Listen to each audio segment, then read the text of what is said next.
মাজত আহি পৰিছে ৰাতিপুৱাৰ কেইবাটাও গুৰুত্বপূৰ্ণ খবৰ। আজি হৈছে 23 আগষ্ট।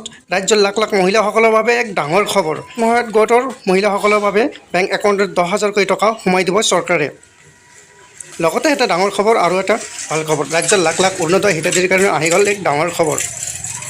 এতিয়ালৈকে 1250 টকাৰ বদলি আপুনি পাব 1500 টকা। জানুৱাৰী মাহৰ পৰা এইটো আৰম্ভ হৈ যাব।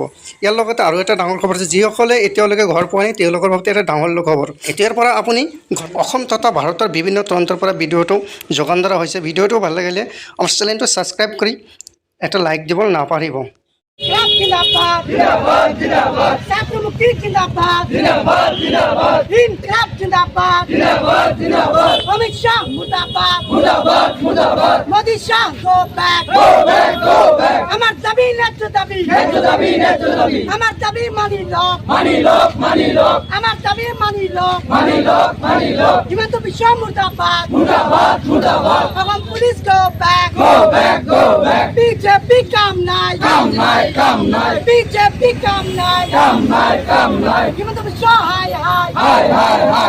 Amak mati lagi boy. Amak mati lagi boy. Maulik অধিকার খর্ব করা নচলিব। মৌলিক অধিকার খর্ব করা নচলিব। সংবিধান হত্যা কৰিব দিয়া নহব। সংবিধান হত্যা কৰিব দিয়া নহব।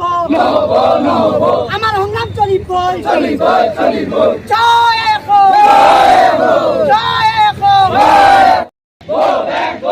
BJP सरकार मुर्दाबाद मुर्दाबाद मुर्दाबाद BJP सरकार काम नाही BJP सरकार काम नाही BJP सरकार मुर्दाबाद मुर्दाबाद मुर्दाबाद অসম পুলিশ মুর্দাবাদ মুর্দাবাদ মুর্দাবাদ অসম পুলিশ মুর্দাবাদ মুর্দাবাদ মুর্দাবাদ অসম পুলিশের কাম নাই অসম পুলিশের কাম নাই অমানবীয় উচ্ছেদ বন্ধ করো অমানবীয় উচ্ছেদ বন্ধ করো অমানবীয় উচ্ছেদ বন্ধ করো হিটলারি রাজ বন্ধ করো হিটলারি রাজ বন্ধ করো সরকার হায় সরকার হায় সরকার হায় সরকার হায় অসম পুলিশ হায় অসম পুলিশের কাম নাই অসম পুলিশের কাম নাই হিটলারি রাজ বন্ধ করো লাগিবই আমাক মাটি লাগিবই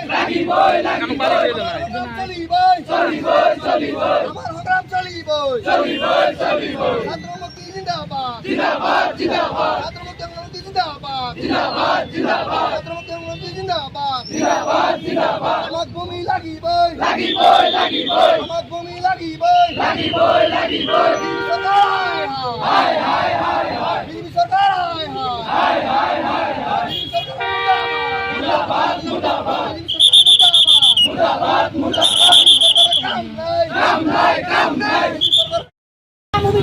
আজি রাজপথত ওলাই আহিছো। আমি এই উচ্ছেদৰ গণতান্ত্ৰিকভাৱে আন্দোলন কৰিছো। আমি ইয়াৰ যোগেদি এটা আমি দাবী জনাব খোজো। আমি গণতান্ত্ৰিক অনুৰোধ কৰিব খোজো যে এই যে অবৈধ উচ্ছেদ আপোনালোকে চলাইছে, সেই উচ্ছেদটো সোনকালে বন্ধ কৰিব লাগে। আৰু যিসকল ভাৰতীয় বৈধ মানুহ আছে সেই মানুহবিলাকক মাটিৰ পট্টা প্ৰদান কৰি তাৰপিছত যদি কোনোবা মানুহ বাংলাদেশী ওলায় সেই মানুহবিলাকক আপুনি একদম বাংলাদেশলৈ গতাই দিয়ক। আমি সম্পূৰ্ণ সমৰ্থন জনাওঁ আৰু আমি বিচাৰোঁ, আমি ছাত্ৰ মুক্তি সংগ্ৰামকে দাবী জনাওঁ যে আচলতে যিসমূহ বাংলাদেশী মানুহ আছে সেই মানুহবিলাকক বাংলাদেশত পঠিয়াই দিব লাগে। অন্যথা আপোনালোকে বাংলাদেশীৰ নাম লৈ যি ৰাজনৈতিক ষড়যন্ত্ৰ ৰচি আছে অসমৰ মাজত, যেনেকৈ আপোনালোকে এটা সাম্প্ৰদায়িক সংঘৰ্ষ সৃষ্টি কৰাৰ প্ৰচেষ্টা হাতত লৈছে, ইয়াক আমি ছাত্ৰ মুক্তি সংগ্ৰামীকে নিন্দা জনাইছোঁ। আমি লাজ পাইছোঁ যে আজি অসমৰ মজিয়াত হিমন্ত বিশ্ব শৰ্মাৰ নিচিনা এজন অসাংবিধানিক আৰু সংবিধান সদায় উলংঘন কৰি অহা এজন মুখ্যমন্ত্ৰী আমি পাইছোঁ। আজি আমি আপোনালোকে নিশ্চয় জানে যে আমাৰ এই ৰাক্ষসিনী অঞ্চলৰ যিটো উচ্ছেদ অভিযান, এই উচ্ছেদ অভিযানৰ বিষয়টো লৈ আমাৰ ইতিমধ্যে উচ্চ ন্যায়ালয়ত প্ৰচাৰ চলি আছে। লগতে মুখ্যমন্ত্ৰী ডাঙৰীয়াৰ লগত আমাৰ স্থানীয় নেতাৰ লগত আলোচনাত মিলিত হৈছিল।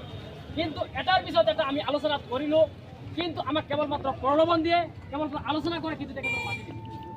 আমি দেখা পাইছোঁ কিছুমানৰ মাটিত খাই দিছে, কিন্তু আমি এতিয়ালৈকে বলদমাৰীৰ মানুহখিনি, ৰাক্ষসীৰ কিছু সংখ্যক মানুহখিনি, কল্যাণপুৰজীৱীৰ মানুহখিনি, টাউন অৰ্ডাৰ কিছু মানুহখিনি এতিয়ালৈকে সংস্থাপন পোৱা নাই।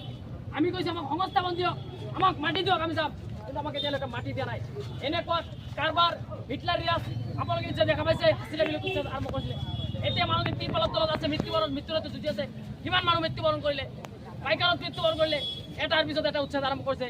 এই চৰকাৰখন হৈছে হিটলাৰী ৰাজ, RSS আৰু আদানী আৰু আম্বানী তেখেতসকলক গোলামী কৰিবলৈ আচলতে তেনেকুৱা কাৰবাৰবিলাক আৰম্ভ কৰিছে দেখা পাইছে।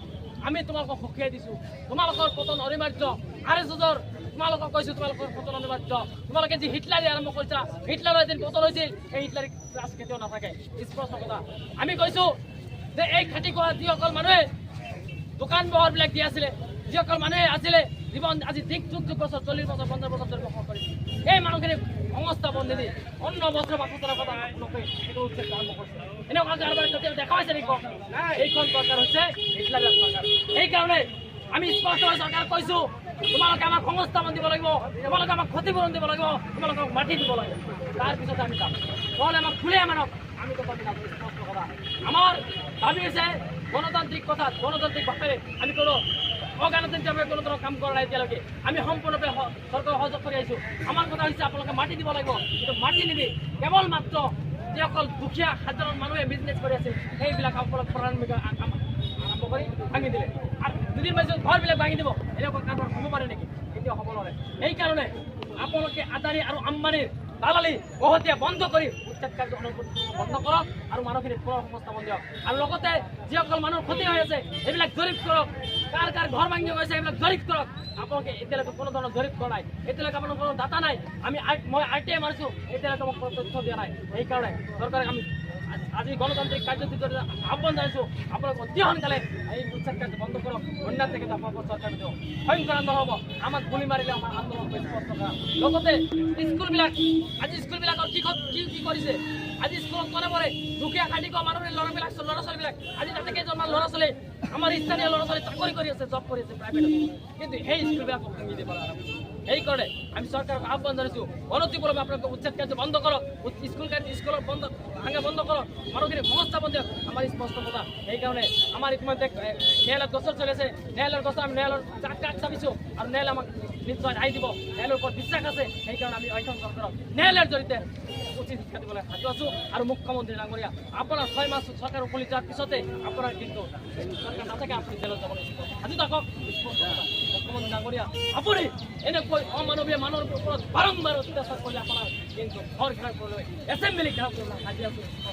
সেইকাৰণে অতীত অকল আমি কিছুমানে আন্দোলন কৰিছোঁ, বেছিভাগে কেমেৰা কৰি আছে। সেইকাৰণে আমি অনুৰোধ জনাইছোঁ, যিসকল কেমেৰামেন আছে আপোনালোকে কেমেৰাবিলাক নকৰে, আপোনালোকে নিজেও এই কাৰ্যসূচী অংশগ্ৰহণ কৰক। কাৰণ এইটো আজি আমাৰ ঘৰ ভাঙিছে, আজি আমাৰ দোকান ভাঙিছে, আমাৰ স্থানীয় দোকান ভাঙিছে, কিন্তু কাইলৈ আপোনালোকৰ ঘৰ ভাঙিব। সেইকাৰণে যিসকল গণতান্ত্ৰিকভাৱে প্ৰতিবাদ সাব্যস্ত আমি অনুৰোধ সকলো অংশগ্ৰহণ কৰক আৰু আমাৰ লগত সহযোগ কৰক বুলি আশা কৰিছোঁ। ইনকলাব জিন্দাবাদ, জিন্দাবাদ জিন্দাবাদ, ইনকলাব জিন্দাবাদ, জিন্দাবাদ জিন্দাবাদ, ছাত্ৰ ঐক্য জিন্দাবাদ, জিন্দাবাদ জিন্দাবাদ।